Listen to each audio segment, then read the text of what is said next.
സൗദിയിലെ ജിദ്ദയിൽ പക്ഷാഘാതം വന്ന കിടപ്പിലായ ഇന്ത്യക്കാരൻ തുടർ ചികിത്സയ്ക്ക് നാട്ടിലെത്താൻ കഴിയാതെ പ്രയാസപ്പെടുകയാണ്. ഏറ്റെടുക്കാനോ നാട്ടിലേക്ക് കൊണ്ടുപോകാനോ ആളില്ലാതെ 2 വർഷമായി ഈ കിടപ്പ് തുടങ്ങിയിട്ട്.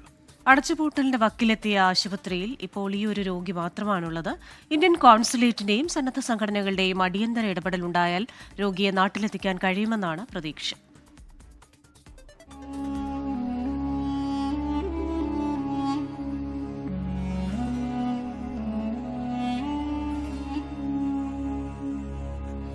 ബീഹാർ സ്വദേശിയായ വീരേന്ദ്ര ഭഗത് പ്രസാദ് ഈ കിടപ്പ് തുടങ്ങിയിട്ട് 2 വർഷം പിന്നിട്ടു.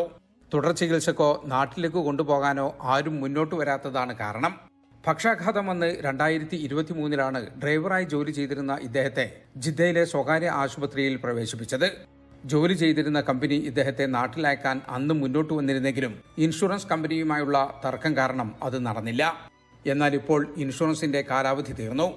അടച്ചുപൂട്ടലിന്റെ വക്കിലെത്തിയ ആശുപത്രിയിലാകട്ടെ ഇപ്പോഴുള്ളത് ഈ ഒരു രോഗി മാത്രം. ഈ രോഗിയെ പരിചരിക്കാനായി മാത്രം ഏതാനും ചില ജീവനക്കാരും. ഇന്ത്യൻ കോൺസുലേറ്റ് ഗ്യാരണ്ടി നൽകിയാൽ ബില്ലിന്റെ കാര്യത്തിൽ വിട്ടുവീഴ്ച ചെയ്ത് രോഗിയെ ഡിസ്ചാർജ് ചെയ്യാമെന്ന നിലപാട് ആശുപത്രി മാനേജ്മെന്റ് അറിയിച്ചതായാണ് വിവരം. നാട്ടിലേക്ക് കൊണ്ടുപോകാനുള്ള ചെലവും കണ്ടെത്തണം. ജിദ്ദയിൽ അൽസഹറ ഹോസ്പിറ്റലിൽ നിന്ന് ബുക്ഷാൻ ഹോസ്പിറ്റലിലേക്ക് ട്രാൻസ്ഫർ ചെയ്ത് വന്നതാണ്. ആ പേഷ്യന്റ് സഡൻലി അൺകോൺഷ്യസ് ആയിട്ട് റൈറ്റ് സൈഡ് സ്ട്രോക്കായിട്ട് ആണ് അവിടുന്ന് ഇവിടെ കൊണ്ടുവന്നത്. അതായത് ഇപ്പോൾ ഈ പേഷ്യന്റ് ഇവിടെ റിലേറ്റീവ് ഇല്ല, ആരുമില്ല. പേഷ്യന്റെ കണ്ടീഷൻ ഇത് ജസ്റ്റ് ഇംപ്രൂവ്മെന്റ് മാത്രം ലിറ്റിലേ ഉള്ളൂ. ടോക്ക് ചെയ്യാൻ പറ്റത്തില്ല, ജസ്റ്റ് അണ്ടർസ്റ്റാൻഡ് ചെയ്യുള്ളൂ. കാരണം ഒരു 4 ചിൽഡ്രൻ ഉണ്ട്, വൈഫുണ്ട്, വെരി പുവർ ഫാമിലിയാണ്. എങ്ങനെയെങ്കിലും ഈ പേഷ്യന്റിനെ കോൺസുലേറ്റ് ഇടപെട്ട് ഈ പേഷ്യന്റ് എത്രയും പെട്ടെന്ന് എങ്ങനെയെങ്കിലും ഇന്ത്യയിൽ ട്രാൻസ്ഫർ ചെയ്യാൻ നിങ്ങൾ ട്രൈ ചെയ്യണം. കാരണം ഈ പേഷ്യന് വേണ്ടിയിട്ടാണ് ഞങ്ങൾ ഇത്രയും നാൾ ഇവിടെ വർക്ക് ചെയ്തത്. അപ്പോൾ എല്ലാവരും പ്ലീസ് ഹെൽപ്പ് ചെയ്ത് ഈ പേഷ്യനെ എത്രയും പെട്ടെന്ന് അവിടെ ട്രാൻസ്ഫർ ചെയ്യാനുള്ള ഹെൽപ്പ് ചെയ്യുക, സഹകരിക്കുക എല്ലാവരും. ഭാര്യയും 4 കുട്ടികളും അടങ്ങുന്ന ദരിദ്ര കുടുംബമാണ് വീരേന്ദ്ര ഭഗത്തിൻ്റേത്.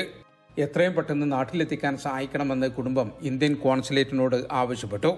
സഹായിക്കാൻ കോൺസുലേറ്റും സന്നദ്ധ സംഘടനകളും സുമനസ്സുകളും മുന്നോട്ട് വരുമെന്ന പ്രതീക്ഷയിലാണ് കുടുംബം.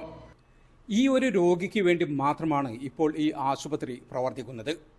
പരമാവധി നേരത്തെ രോഗിയെ നാട്ടിലെത്തിക്കണം. അതിന് ഇന്ത്യൻ കോൺസുലേറ്റിന്റെ സഹകരണം വേണം. അതോടൊപ്പം തന്നെ ഫണ്ട് കണ്ടെത്തുകയും വേണം. ജിദ്ദയിൽ നിന്നും ജലീൽ കണ്ണമംഗലം, 24. ലോകത്തെവിടെയായാലും ഏത് സമയത്തും 24 വാർത്തകളും ഓഗ്മെന്റഡ് റിയാലിറ്റി പാക്കേജുകളും എക്സ്പ്ലെയിനറുകളും വിശദമായി കാണാൻ ഞങ്ങളുടെ യൂട്യൂബ് ചാനൽ നിങ്ങൾക്ക് സബ്സ്ക്രൈബ് ചെയ്യാം.